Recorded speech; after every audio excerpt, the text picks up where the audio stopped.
তুমি মোক ধোকা দি বেলেগৰ হোৱাৰ পিছতো মোৰ এই চুটমানি মনটোৱে কেৱল তোমাকেই বিচাৰে।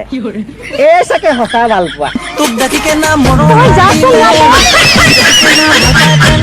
বুজিছ ভাই, মই তাইক বহুত ভাল পাইছিলো, কিন্তু একে হঠাতে মোক এৰি থৈ গুচি গ'ল কেলা।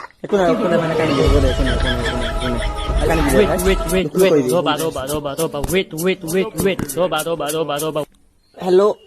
হেল্ল', আপুনি ক'ৰ পৰা কৈছে? মুখৰ পৰা? মইতো মুখৰ পৰাই কথা কওঁ। পকৰেদিও কথা ক'ব পাৰি নি? মই কেলা গমেই পোৱা নাছিলো। শুন, মই কি কৈ আছিলো? তুই 100 কথা কৈ আছিলি।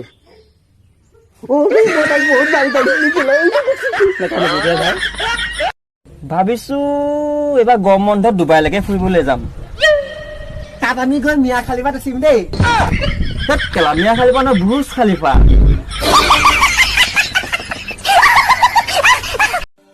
আমি মিডল ক্লাছ ফেমিলিৰ মানুহ। চাৰ্ট কিনিলে পেণ্ট ফাটি যায়, পেণ্ট কিনিলে জোতা ফাটি যায়, জোতা কিনিলে গেঞ্জি ফাটি যায়, গেঞ্জি কিনিলে আণ্ডাৰৱেৰ ফাটি যায়, আৰু এই আটাইকেইটা বস্তু একেলগত কিনিব গ'লে পকৰ ফাটি যায়।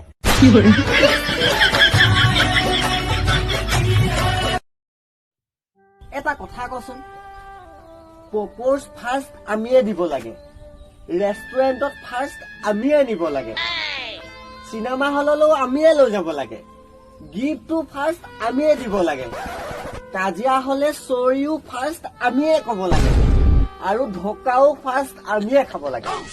তেনে চৰ্তত এই লেডিজ ফাৰ্ষ্ট বোলা শব্দটো কোন জধা মুখে ওলালে বে?